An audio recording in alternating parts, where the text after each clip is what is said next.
Hello, and welcome to today's virtual happy hour tour. I am Brenda Holt with the Arizona State Office of AARP. We are the nation's largest nonprofit, nonpartisan organization dedicated to empowering people 50 and older to choose how they live as they age. With a nationwide presence, AARP strengthens communities and advocates for what matters most to families, to more than 100 million Americans 50 plus and their families, regarding health security, financial stability, and personal fulfillment. AARP also produces the nation's largest circulation publications, the AARP Magazine and the AARP Bulletin. During the months of November and December, AARP will focus to help you navigate the complicated healthcare system. Caregivers are frequently frustrated by their healthcare systems, from Medicare, insurance, and care coordination to inadequate healthcare staffing and medication management. We know helping your loved ones navigate their medical needs is hard. AARP is your wise friend, and we're here to provide support and guidance. We can also help assist with resources, expert content, and tools. Visit us at aarp.org/caregiving for more information. Thank you again, and I'll turn it over to Marshall.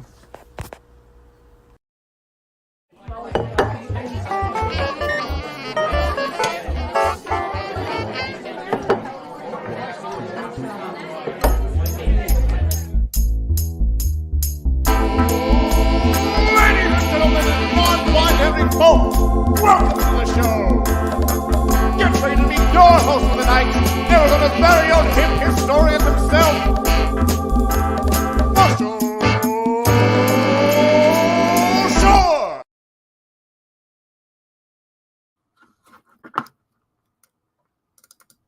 Well, hello and good evening. I want to welcome you all to Arizona History Happy Hour. I am so happy you can join us on this last episode for 2023. I mean, New Year's is just right around the corner, and oh my gosh, so much exciting stuff is going on. So I want to welcome you all I see some of you already found the chat, so thank you so much for chiming in, as well as some of you are watching on YouTube, Twitch, or even watching this after the fact on YouTube, because it's going to be an amazing, fun, oh my gosh, so much history. We're going to talk about all kinds of things. I know, last week of December 2024 is literally right around the corner. So my name is Marshall Shore, and I am the host of Arizona History Happy Hour. And so I want to wish you all a very happy 2023 as we get ready to embark on 2024. And on this date, December 28th, so back in 1929, the Smithsonian announced that there would be a collaboration to do aerial photographs of canals, because they wanted to do a documentation of them while there were still people around who remembered what they used to look like versus what they looked like then, as well as what they look like now. And so taking those photos as well as documenting those stories was so important as a part of that. And so we will talk about it at the very end, because I actually found one of the documents they produced, which was really kind of fun to go through. Now, it is also National Card Playing Day, because, it's a great way to spend time with family. Cards are intergenerational, so it's not just young or old, but everybody can play and just engage and share each other's time. Now, it is also Chocolate Candy Day. Now, I'm assuming a lot of you probably got chocolate candy for a variety of holidays. And, you better hurry up and eat it all, because New Year's resolutions kicks in just a few days when you may have sworn off candy. So you want to get rid of that in the house. So either give it to your neighbors, like I did earlier, or eat it. So there you go. It is also Call Your Friends Day, because we spent so much time with family, we necessarily couldn't reach out to everybody that we wanted to connect with. And so, with modern technology, it's no longer just a phone or a postcard, but now you can FaceTime them. You can click on and do a Zoom. You can do so many different ways to reach out to friends across the globe. So this is a great time to do that. And now it is also this date back in 1973 was when Richard Nixon, the then president, signed the Endangered Species Act, which was a powerful law to charge the federal government with saving endangered plants and animals throughout the country. So there was a lot going on today, but let's move on. So what can you expect from tonight's show? Oh my gosh. So we've got a little bit of trivia. We've got some Arizona music history, as well as Little Arizona, as well as a beverage, as well as an amazing guest. So my name is Marshall Shore, as I said. I'm also called the Hip Historian. And, it's been a fun week. So McAlpine's, a guest who was on, you may have enjoyed a McAlpine's pie for Thanksgiving or Christmas. But, they both sold out. And so McAlpine's just announced that they actually now have enough money to stay open. So very happy that this classic diner is going to stay open, or coffee shop, drugstore, pharmacy, whatever you want to call it. It's going to still be around, which is pretty darn cool. So thank you all for all your efforts. I just did a couple photo shoots with Paradise Valley as well as Scottsdale City Life magazines. So those will be coming out in February for Statehood Day. So be on the lookout for those. All right. And then coming up right after New Year's, that Friday and Saturday, the 5th and 6th, we have the Orpheum is celebrating 95 years. And so there will be cake, and I'm not jumping out of a cake, but Pyra will be jumping out of a cake. And so we are doing Arizona Unzipped, and I'm happy to announce there is Unzipped 95, a discount code. If you go on there, you can save a little bit of money as you buy your tickets to go see this incredible show. So, all right. So, I love hearing from you. So please reach out to me on Facebook, Marshall Shore Hip Historian, Instagram, hip_historian, email, hello@hiphistorian, or even via just my website, hiphistorian.com. I love to hear from you all. And so look forward to that going on. And so with PJ, we were talking about, tonight is really the last night where we will be doing happy hour weekly. For the last 3 years during COVID, it was weekly. Every Thursday night, you could find us doing something. Going forward, it's going to be at least once a month. Some days, maybe some months, even more if there are some special things going on. So that's going to be kind of exciting. And so also because it's New Year's, he was like, you should just do a classic champagne. So that's what I'm drinking this evening. Is a little rosé champagne. And so now also with New Year's Eve coming up, PJ said, I should remind everybody that you can pre-schedule rides for New Year's Eve so that you don't get caught waiting for hours, waiting for a car to show up. And also there is no hotel room that costs more than a DUI. And it's a lot less hassle. So as you celebrate, have a great New Year's as well as a safe New Year's for you and everybody you know. All right, so now Little Arizona. So we are going to talk about a town, Florence, Arizona. It's in Pinal County, has a population just over 26,000, was founded back in 1866. Now, that name Florence, it either came from the founder of the town, possibly Florence, Italy, it was named for, as well as there was also a territorial senator who basically had a family member named Florence. So we don't quite know which Florence it's named for, but it's named for a Florence. I love going to visit the Pima County Courthouse, built in 1981 or 1891. And if you look at the clock, it's always right twice a day. They couldn't afford the mechanics in the tower. And so it is indeed the town where time stands still. Now, when they got there, they were able to find, just like here in the valley, they found evidence of earlier civilizations, canals that helped create the town as it stands there. And so you can see that clock tower right there. Now, one thing I do love is that if you're driving through Florence, you can download an audio tour that they did that is really cool to drive. You can drive around town and learn about the history of Florence, about the mining, about the indigenous communities that were there, as well as the prison, which has been since closed and is now vacant but still has quite a history all on its own. All right. So now is the time we get to hear from someone else other than just me. So I'm going to bring on my friend Sherry. Hello, Marshall. Hello, how are you? Happy New Year. Happy New Year indeed.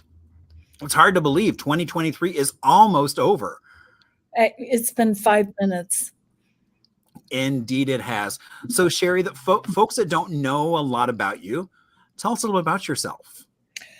So my parents bought a motel that was on 44th Street and Van Buren when I was 11 years old. And so we moved here from rural Wisconsin, owned the hotel until I was an adult, had lots of amazing, fun people staying there. And now it's a parking garage for Sky Harbor. So as we all aged, everybody in the family got a little bit older, I started looking for postcards. And let's see if I can do this. Key fobs from the hotel. Indeed. An old one and a newer one. And I fell in love with the beautiful postcards and the people who wrote them to other people and started collecting. And then I thought, there's stories to be told here. So I started this blog called A Love Letter to Arizona.com, which is a passion project. And as I'm sitting here reviewing these, I keep thinking about how much I love this little blog. It's a lot of fun. Thank you. So yeah, and so at the very end, it's like I will give everyone the address so you can go to it and check it out. But I didn't want people jumping ahead and figuring out the answers to our questions before. So we will connect people to that in just a little bit. So now we always do trivia here on Happy Hour. Now our trivia is a little different than if you're used to bar Happy Hour trivia, where it's all about the answer. We care about the stories. And for me, that's where it all happens, is those stories. And so you can keep track of it. Some folks keep track of the answers in the chat session. Some folks, I know Anita keeps it in a special notebook. Wherever you want to keep it, you go right ahead. Now, you're the only one that's going to grade this because we trust you. So, indeed. All right. So what we'll do is we will go through all 10 questions, the possibilities. They're all multiple choice. Even if you don't know the answer, you can guess and might have a good shot of getting it. All right. So our first question is number 1. The Stagecoach Inn was located on what road? Was it A, Grand Avenue, B, Van Buren, C, the Mother Road or Route 66, or D, Apache Boulevard? So which road do you think the Stagecoach Inn was located on? I think I gave that one away. You know, people may not have been listening or people tune in late. It's all good. So that's part of the fun is, you know, we might give an answer or two away if you're paying attention. Question 2, what was the name of the first bowl game in Arizona?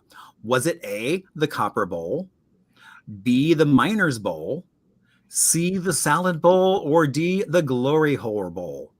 So what do you think was the first bowl game in Arizona?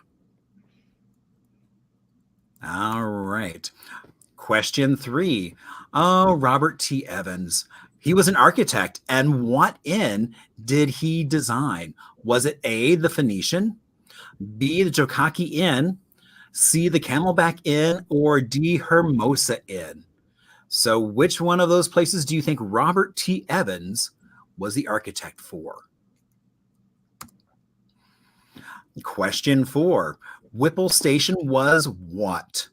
Was it A, a bus station, B, a train station, C, a post office, or D, a stagecoach stop? What do you think Whipple Station was? All right. Question 5.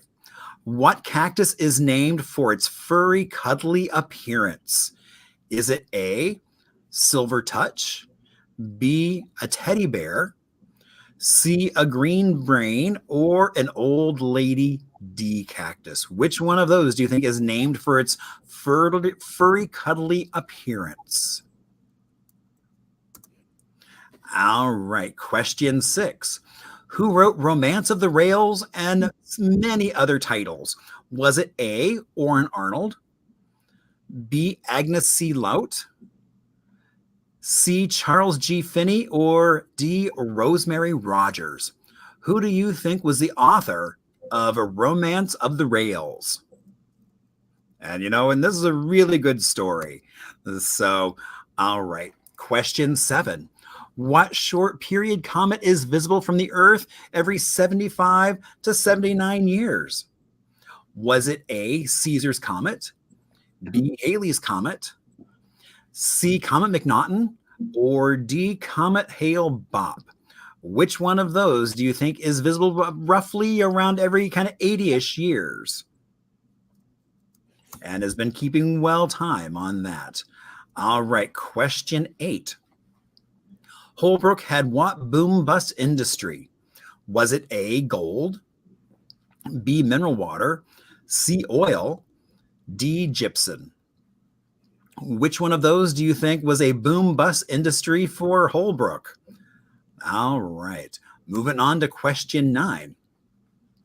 Holbrook still has what kind of mail delivery? Is it A, airplane, B, horse, C, underground tunnel, or D, foot runner? How do you think Holbrook is still delivering some of its mail? All right, and we're coming up to the final question. Question 10. What is a drilling match? A device that measures the hole, B, a drilling contest, C, a special match to start a fire, or D, twin drillers? All right, well, you are locking in your final answers. We are going to take a quick little Arizona music break and talk about the fact that, Arizona has 2 official state songs, one of which is actually enjoyable. So there is the 1915 one, but back in 1981, Rex Allen Jr. had a song that was adopted as an alternative to the Arizona March song. And tonight, as kind of a farewell to 2023, we are going to play I Love You, Arizona, as a nice little homage to a great year. All right, so who's ready for some answers? Oh my gosh, just wait. We're going to have so much fun. Okay, so the Stagecoach Inn was located on what road? And I'm answering these? And indeed. 4311 East Van Buren. We were on the southwest corner of Van Buren and 44th Street. And so back in the day, there was the paint store next door to us. And Van Buren was known from the mid 1950s until the sort of late 70s as the motel capital of the world, because we had that string of fabulous mid-century motels up and down the street.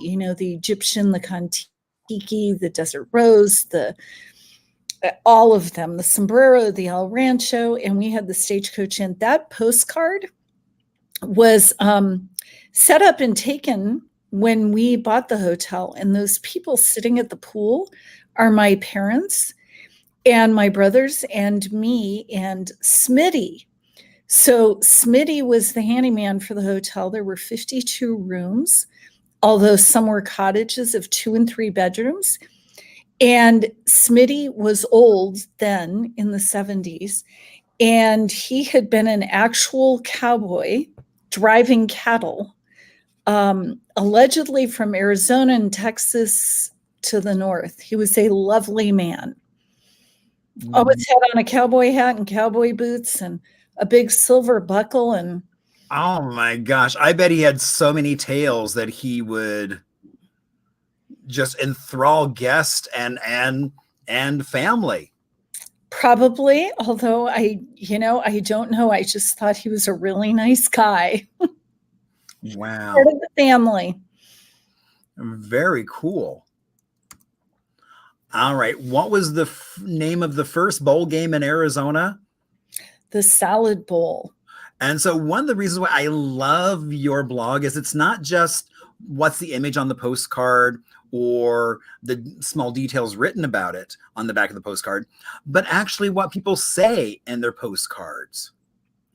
Yeah, this one was interesting. Not just what they say, but when I'm researching these, I love the postcards. So I find a postcard, and I'll make a comment about this.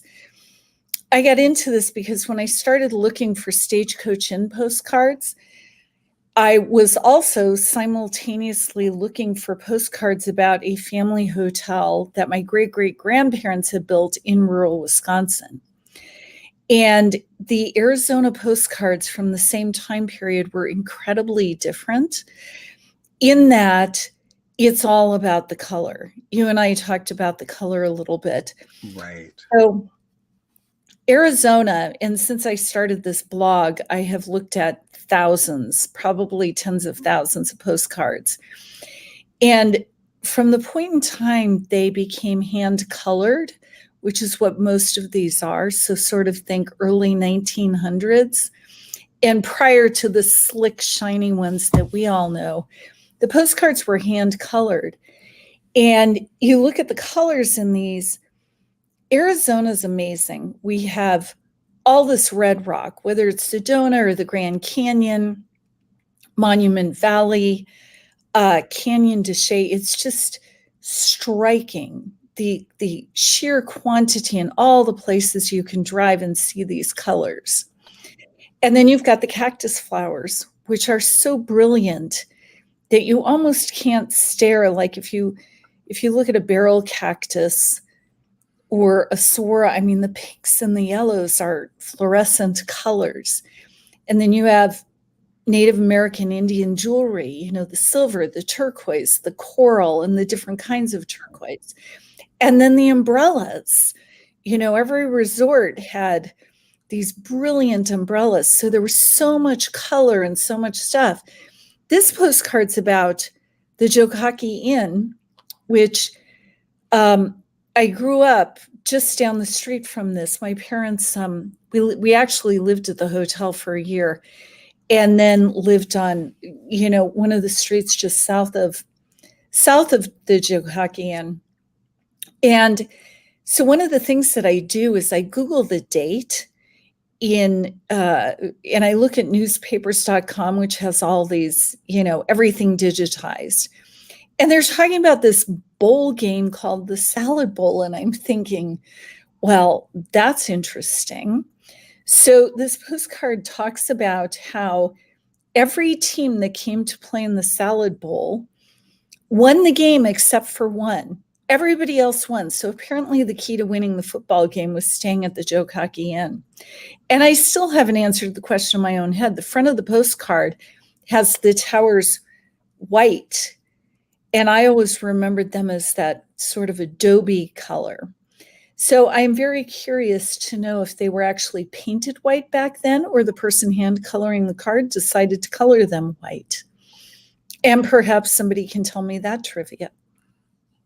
And so, that's part of it. It's like, and so there was also like when they were redoing the Westward Ho, there were lots of debates in terms of what color the Westward Ho should be in the renovation, because it was white in so many postcards, and it was a federal project. And so they went down and found the first layer of paint on the Westward Ho, and it was a beige. Oh, that's awesome. So that's what people complained about the color of the Westward Ho still today, but that was the original color, as far as they could tell, of what the Westward Ho was supposed to be. And that's what the bulk of the postcards I've seen on the Westward Ho. This is an interesting postcard. So if there's a car person in the audience, I bet they could tell us what year that station wagon is. That is such a cool car. I want to see Lego actually make a little Woody. Lego car. Yeah. Right? I think it would be so cool. I mean, I bet if I shared that with my dad, he could probably be like, oh, yeah, no, that's like a 49 Chevy Woody station wagon. It's It's awesome. You can see the picnic basket in the back and the very neat and tidy luggage, and everybody's showing up for a vacation. And so this is question 3, and it's all about Robert T. Evans, and he was the architect for what? And it's the Jokaki Inn. And so if you actually want to see those towers on the Jokaki Inn, if you go onto the property of the Phoenician, you can still see those towers. They preserved them happily. Yeah, I mean, they actually did a couple of years ago, they just did a kind of a big remodel of them so that they would be stabilized. They had talked about trying to use them for something, but I think they've given up on that. But they're like, it's such a good selfie spot. Oh, it's gorgeous. Just gorgeous. So, and I love how it's like, unless you know where you're going, it's like, unless you know what you're looking for, you don't even see what it is. You don't see it from the street. So you have to actually go into the property of the Phoenician. So, and it's Robert T. Evans, who was doing a lot of Adobe in this time period. All right. Question 4. Whipple Station was what? It was a post office, or perhaps a substation of a post office. You can see it on the postmark. It says Prescott Whipple Station. There's Fort Whipple, which lots of people know about. And I could not find much about Whipple Station. And I didn't know what this postcard was for a long time. So I'm going to do a little plug for my blog. I bought it simply because I love these women in their dresses, sitting in obviously some kind of camp with guys in uniforms. And I talk about this in the blog. So I bought like 3 books on uniforms and military history in the American Southwest about the time of this postcard. And I sent it to historians and all kinds of people. I must have sent it to 15 people. And I said, what do you think this is? And got all kinds of answers. Somebody said, oh, it's a tea party, or it's the officers' wives traveling, with their soldier husbands, or they're call girls, or, and I thought, okay, they're not call girls because they're certainly not dressed as one would imagine. Right. And then later, I found another postcard with guys in these kinds of uniforms. But like 20 years later in time. And the second postcard was a Fred Harvey postcard. And it's clearly on the back of the card, it says Fred Harvey. And so anybody who's studying history or has watched movies will remember the Harvey Girls with Judy Garland. And so Fred Harvey actually spent a good amount of time thinking about and developing the Grand Canyon as a tourist destination. And the second postcard has guys who look like this, women in slightly more modern dress from this. And it talks about his excursions into various places. And so I think this is the predecessor postcard to that one. And this is a Fred Harvey excursion on the train line that came across to the west. Ah, that makes perfect sense, because people would have been coming here and wanting an off the beaten path adventure. It was like a cruise ship. You didn't just ride the train. Fred Harvey was the guy who invented very good meals with white tablecloths and clean servers and good food, and then excursions. And if you study Fred Harvey, he had these side trips. And the other postcard, I've got my blog up. It's it is at a place called, so here's what it says. I love this. Camping trips are completely equipped and placed in charge of experienced guides by the Transportation Department at Grand Canyon. Transportation Department capitalized. Wow. There are many interesting trips that may be made into God's out of doors trips westward to Hermit Trail, or to the east as far as the Hopi and Navajo reservations. Nowhere else in the world can one combine such genuine, enjoyable camp life with such grandeur of scenery, comfort, and safety. The magnificent panorama of the canyon on one side and the fragrant pines of the forest on the other.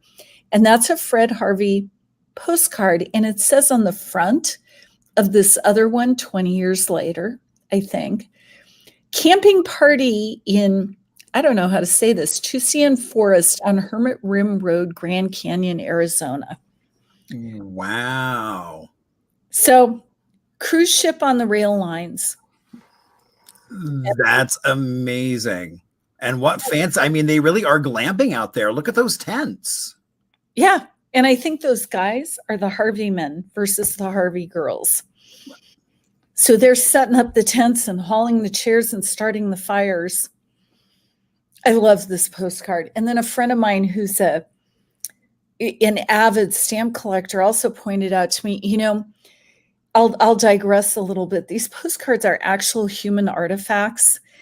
And every time I get one of these, especially the used ones, which is primarily what I buy because I want the whole story, you know, you think about the person who sent this and, you know, they had to buy the postcard, right? Then they have to have a pen and buy a stamp. This person put the stamp on upside down, which is fascinating. It goes to Whipple Station where it's first stamped.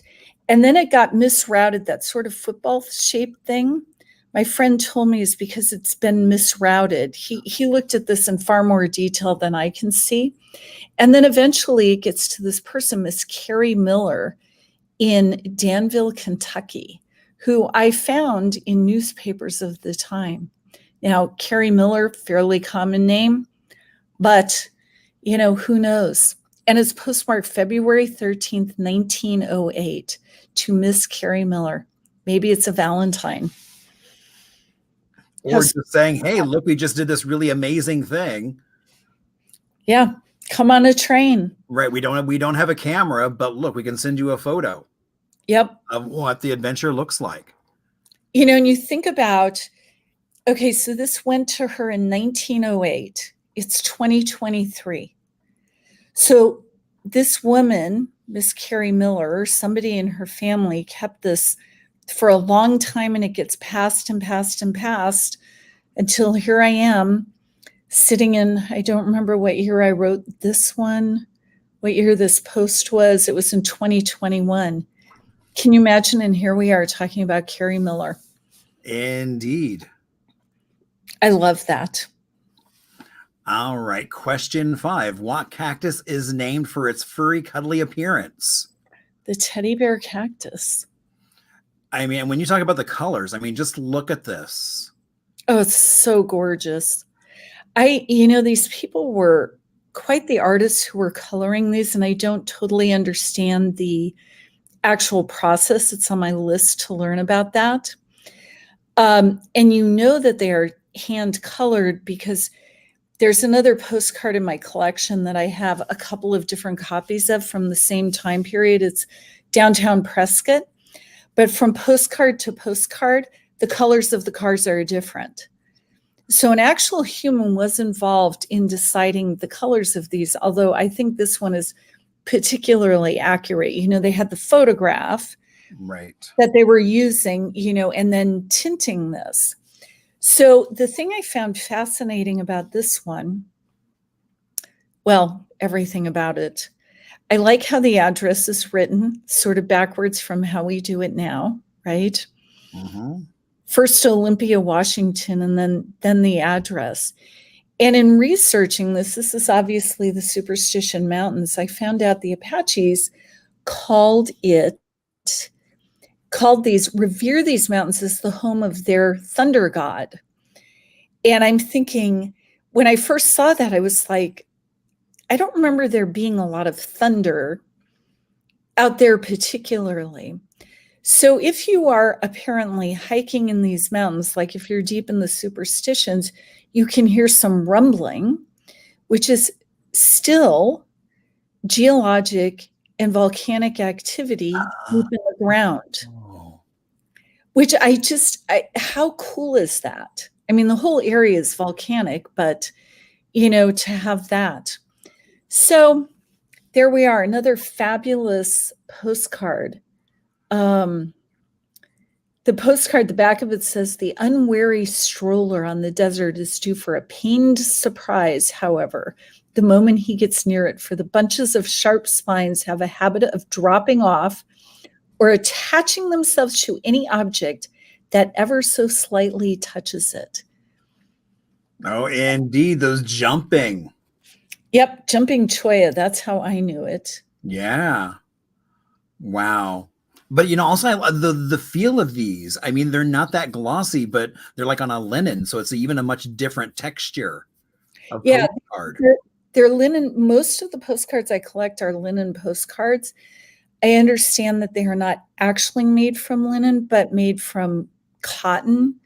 So there is you and I have been together, if you feel them or look at them closely, you can see the grains of the fabric. No two postcards are exactly the same.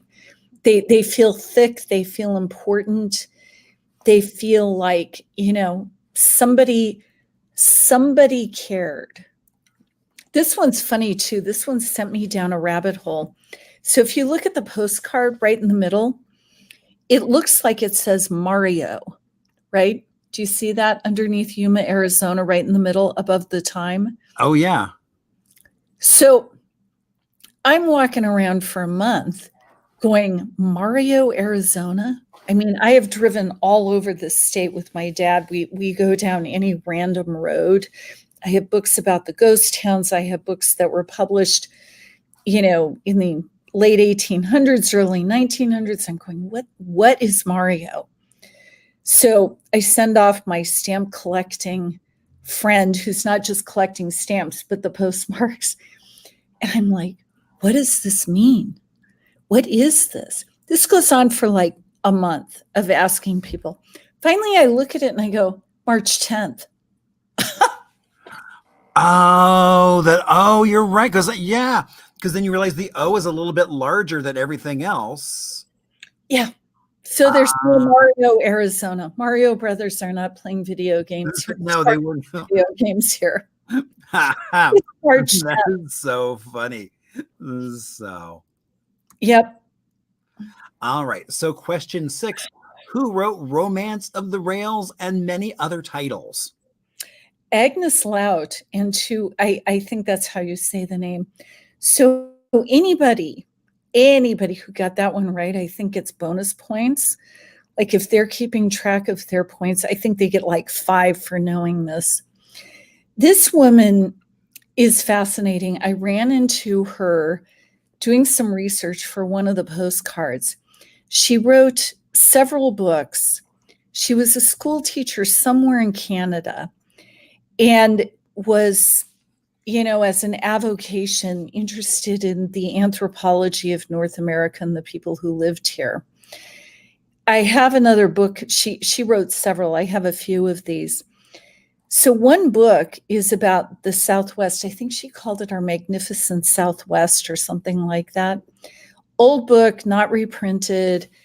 I honestly don't know why somebody has not done a female Indiana Jones movie about her. So she decides that she's going to come to the Southwest. And all I can imagine is she rode a train to get here. And then she hires somebody as a guide with a mule and goes into the mountains, goes, somewhere in the Southwest. She doesn't say for sure, at least as far as I'm into the book, if it's in Arizona, but certainly somewhere in the Four Corners area. She's talking about an abandoned Indian ruin like Montezuma's Castle. And she talks about sleeping in one of the rooms, and there is a mummified body near where she's sleeping. And I thought, good Lord, what a brave, adventurous woman to have done this. And she traveled all over the Western United States, you know, looking for fascinating things and writing about the cultures that she, you know, found and saw. Her book, I'm looking on my blog to find the exact date. I think her book was published, this book was published in 1913. And I'm thinking this little Victorian lady with her lace collar and her glasses and her hair up. Yeah, here we are. Here's the quote. I am sitting in the doorway of a house of the Stone Age. Neolithic, Paleolithic man with a roofless city of the dead lying in the valley below, an eagle circling with lonely cries along the yawning caverns of the cliff face above. My feet rest on the topmost step of a stone stairway worn hip deep in the rock of eternity by the moccasin tread of footprints that run back not to AD or BC, but to those post-glacial eons.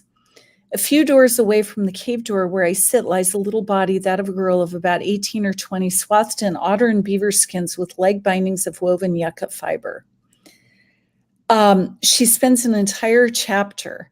This is like those books you see about hiking the Appalachian Trail.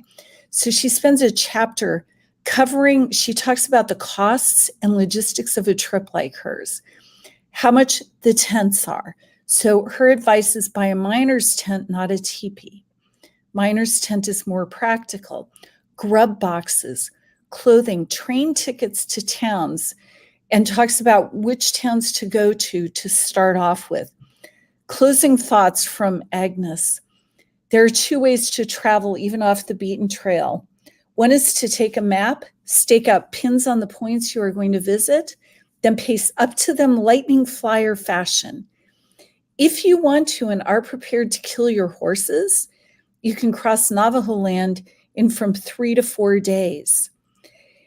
And I'm thinking, you know, and her whole point is not to do that, but to just get off the train and explore what's there, which is part of what I find so enchanting and so interesting about Arizona.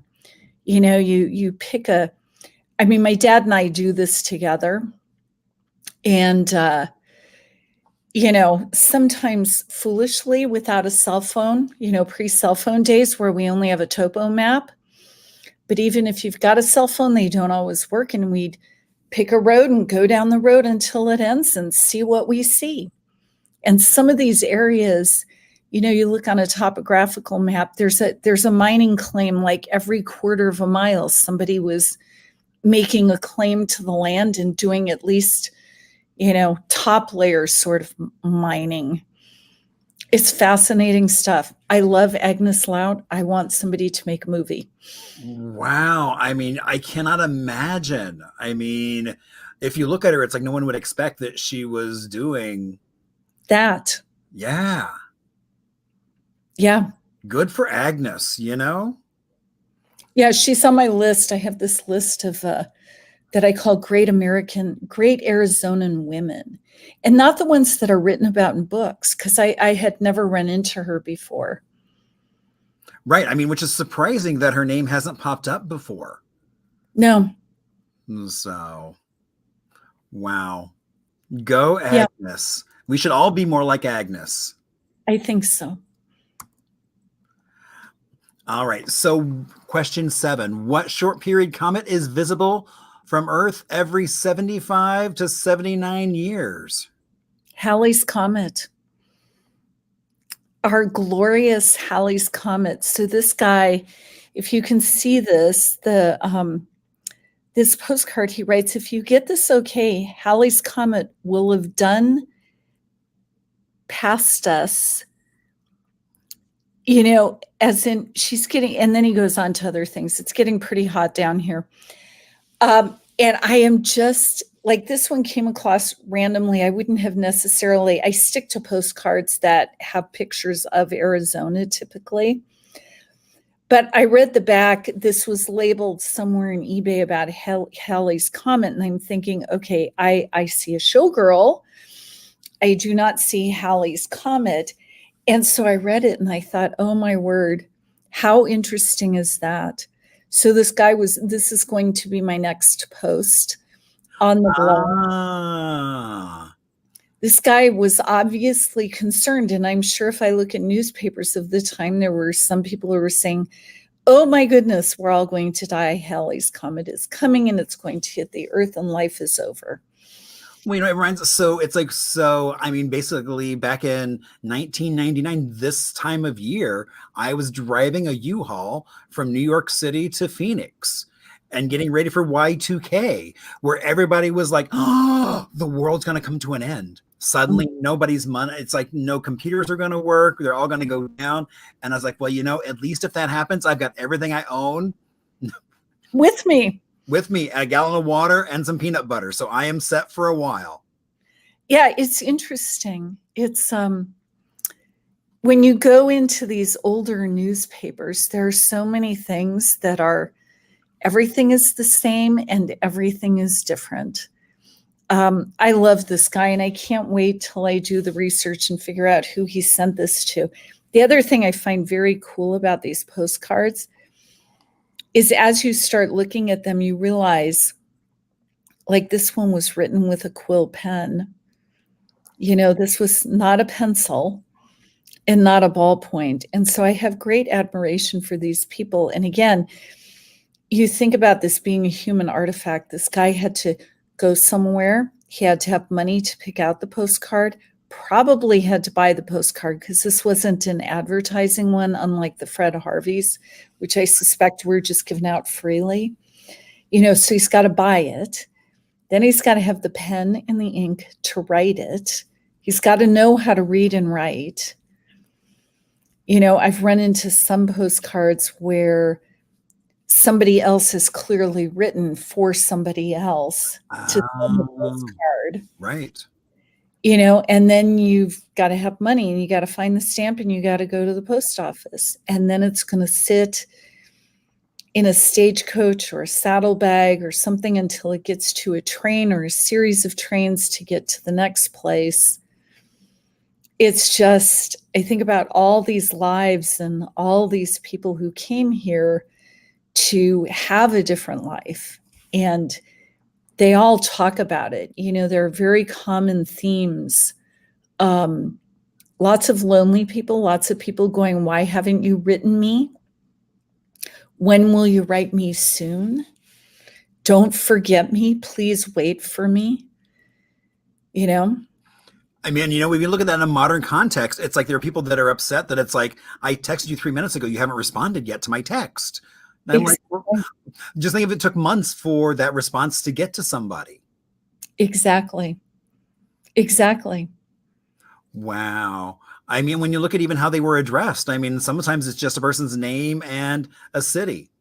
Yes, I think we're going to get to that one next. Indeed. So, yeah. Oh, no, we're close. Oh, yeah, this one's fun. Oh, my God. This one is so cool. So, okay. So Holbrook had what boom bust industry? Oil. And this postcard, somebody gave this to me. So I have a lot of postcards. I have a postcard problem because I can't say no. Somebody actually gave me this postcard. And what I found, and I have found this 4 or 5 different times in the course of doing this blog. So my family lives here. I live in Pasadena area and have since I moved to LA, which is where my work is. But these people to whom this postcard was sent lived less than a half a mile away from me in Pasadena. I thought that was so funny. I made them a copy of my post, copy of the postcard, and I sent them a little letter and I said, somebody at your residence received this postcard in whatever year this is, which I can't see on here. But again, the colors, can you imagine? You come here from the East. If you're educated, you've probably heard about petrified wood. But think about those original settlers and the Spaniards and the Indians running across obviously trees that are complete stone. And it's not just stone, it's gemstones. Right. with, again, the beautiful, amazing colors in the middle of nowhere. I love this. Well, and I mean, right. I mean, and I just love the story about how it's like, oh, and they spent some time around some of the oil wells. And Yep. Holbrook had this flash in a pan industry of hoping to find oil. They found more natural gas, which they could light on fire. But that was pretty much about it for the oil industry in Holbrook. It was Came more. So I just think it's like, I love how somebody's makes one comment and it's like opens up this whole world of another boom bust scenario for Arizona. Yep. And just, I mean, look at these kids. I mean, what lucky kids getting a chance to just kind of roam through all that petrified wood. Yeah, it's just incredible. It was such an adventure. I talk about this, Arizona it still is land of opportunity, a very interesting time period. And you can tell from reading these cards that there was awe and amazement and excitement, and I've never seen anything like this before. It was glorious. Well, and I love that that's still here. I mean, it's like people who have never seen the Grand Canyon. I mean, I literally just took someone there a couple weeks ago that had never even seen the Grand Canyon or couldn't even fathom it. And there it was in front of them in all this beauty. Yep. Even if, I go up there about every 2 or 3 years. I've hiked it, but it doesn't matter. You come up to that edge and you look and it's like, wow. Right. Amazing. Indeed. And then so Holbrook still has what mail delivery method? Horse. Indeed, the hash knife. That's right. And so what I love is, so the hash knife leaves every year from Holbrook, making its way to Scottsdale once a year. So you can mail letters to Holbrook and they will wind up with the hash knife and then be delivered by horse to Scottsdale. And when they get here, that kicks off Parada del Sol, the rodeo, the parade, all of that is kicked off by these gentlemen. They also don't publish their route because they don't want people to track them down. Yeah. The only Pony Express delivered mail, you get a special postmark that your mail has been carried. Indeed, which I think is really cool. It's history. It's living history right here, right now, and it's very authentic. Right. And they sleep under the stars. They don't sleep in cabins. They do it just as it would have been done back in the day. Yep. Oh my gosh. And then question 10, what is a drilling match? A drilling contest. So if you can individually or go to my blog, you can zoom in on this picture. So sort of over by that building is a darker thing. So the guys who drilled in mines were celebrities. And they had sponsors and were paid, and they won actual money for winning drilling contests. And it's who could do it the fastest. So if you go back to the newspapers of this general time period, they talk about individual guys who won the contest here or there, and they travel around and do these. What drew me to this one was the number of people. This is in Douglas, is the number of people crammed into that small space, and it's not like I am sorry, I have another ringing phone. We're going to let that go. Hopefully it's not too loud. The number of people there and how dressed up some of these people are. Really go in and look. And then the fact that this postcard is just sent to Miss DuPont, France. Now, obviously, there's no stamp, no postmark, so it wasn't mailed this way. But I sort of imagine that, it went with either gifts or a long letter or other postcards. I love this postcard, and that's the YMCA behind there. I have not been here in my life.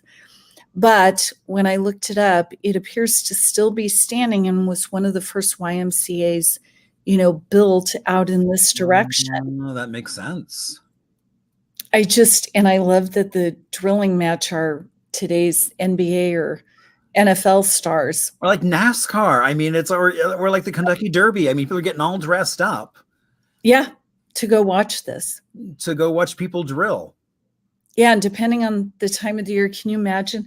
Like, I always look at the women in their clothes and I think, good Lord.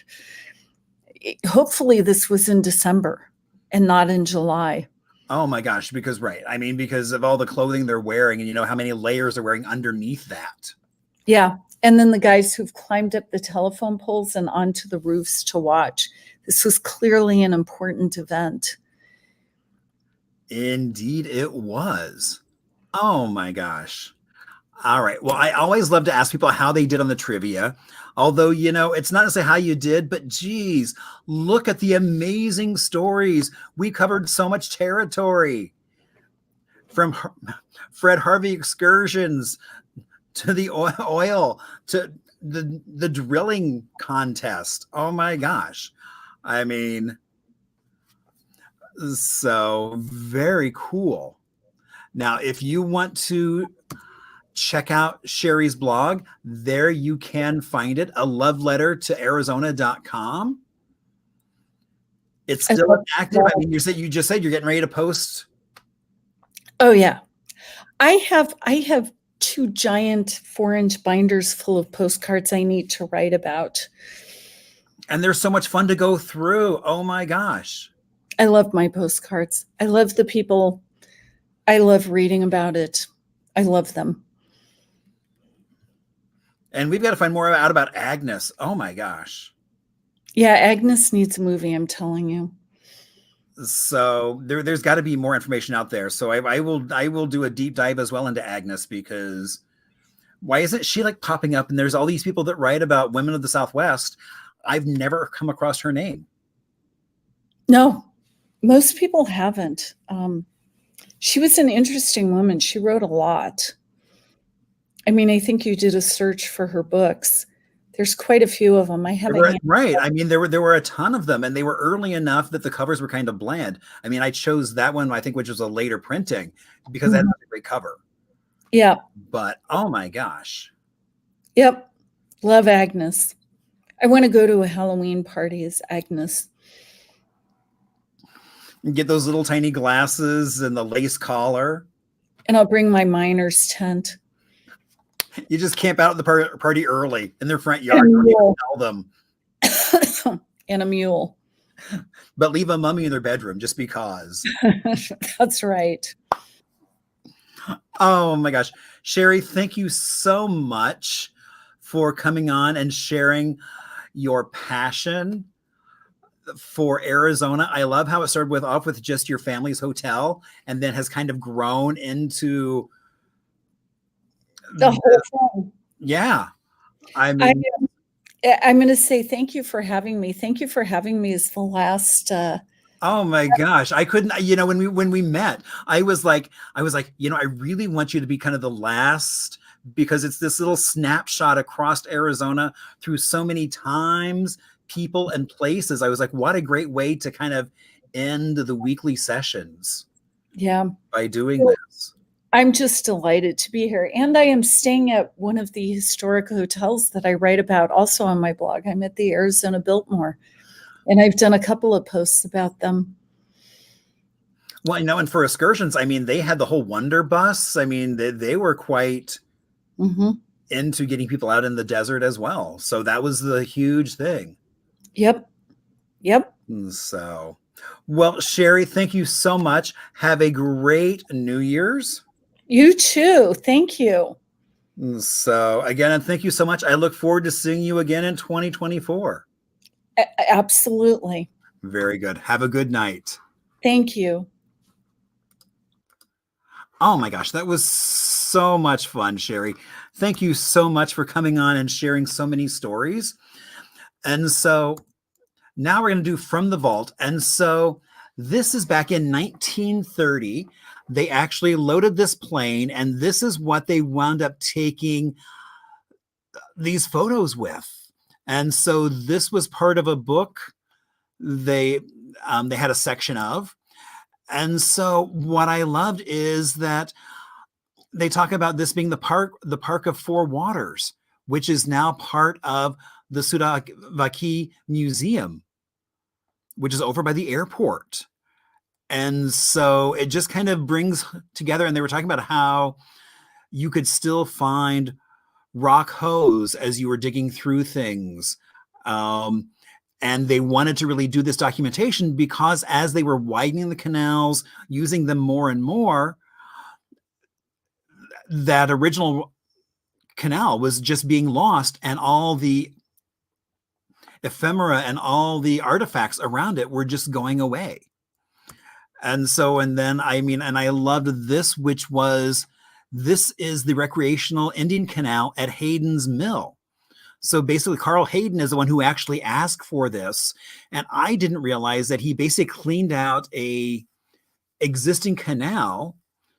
And basically, this is where he basically built the ferry that got his horse and wagon across the river. And then he wound up hooking a flour mill up to this water and everything else. So I love the fact that this photo has so much history to say about Tempe and that area.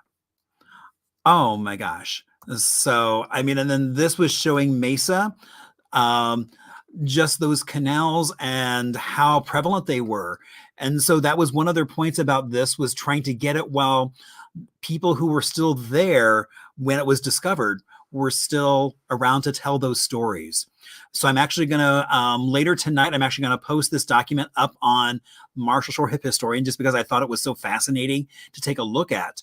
And that it's kind of like, what, I've never heard anyone talk about this. And so now I'm kind of like, it was on the Smithsonian. So now I want to reach out to them and say like, hey, where are these photos? And see what other photos they have. Because what fun. All right. So now you'll see why I always say, you should click on share if you're on Facebook, because look how much we're having so much fun with just Arizona history. Through so many kind of twists and turns, you never know quite where we're going to land next. And that was, I knew would be the fun of this show, was being able to connect all kinds of things in one postcard and being able to expand on it so much. And so please, thank you all so much for your comments. I love to hear from you all. So please keep things out there. Now, you'll want to definitely tune in. So the next scheduled show will be January 18th. And we are going to have on Rhonda, who has been a bartender at what is now the Renaissance Hotel for 48 years. I mean, that property has had a hotel on it since 1896. And so she's got so many cool stories about the area. Oh my gosh. And so that's going to be a really fun episode. I've been trying to get her on literally for about a year. And it's taken this long. And so that's going to be a super fun episode to watch. I'm so glad that we were able to do that. And, again, Sherry, thank you so much for sharing your passion. And so I promised, as we say goodnight, we are going to get a chance to listen to I Love You, Arizona, one that actually is listenable to, as opposed to the March, which is not well, you could listen to it, but not really enjoy your listening. But I always want to give a shout out to Chris and Cole for that great video at the beginning, as well as PJ for keeping me lubricated. And, I look forward to another year of doing so much more with Arizona history. We're going to have a great 2024. So everyone be safe, be well, and I will see you soon. Hello to all my fellow Arizonians. Dirk Bentley here. Being born in Arizona, the Grand Canyon State holds a very special place in my heart. I've had a chance to travel all over the country, and I've been to a few places outside of the country, and I can tell you there's no place in the world like Arizona. Arizona happens to also be home to many amazing musicians, 66 of which live, work, and perform for you in the Phoenix Symphony. This incredibly talented orchestra recorded what you're about to hear right from their very homes. Through the power of musical magic and some fantastic production support, I am also happy to be sharing this musical love letter with each of you alongside these incredible people with the Phoenix Symphony. Please sit back, relax, and enjoy.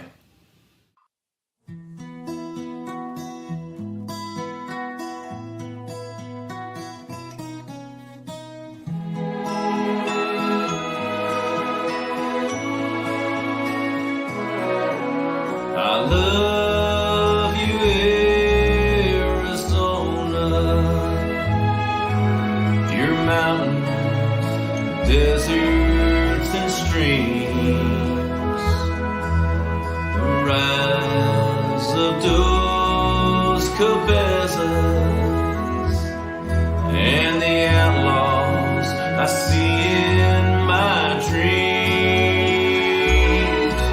I love you, Arizona. Superstitions and all, the warmth you give at sunrise, your sunsets put music in a song.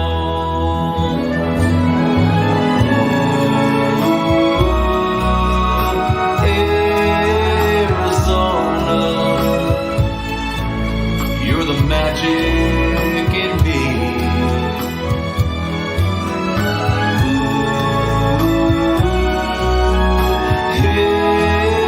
Arizona, you're the lifeblood of me.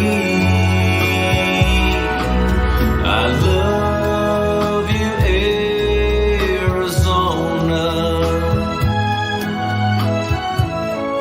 Desert dust on the wind, the sage and cactus are blooming, and the smell of the rain on your skin.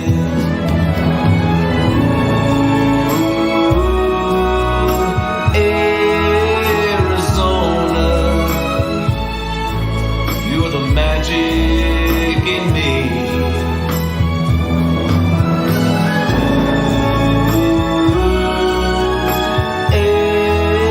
Arizona, you're the lifeblood of me.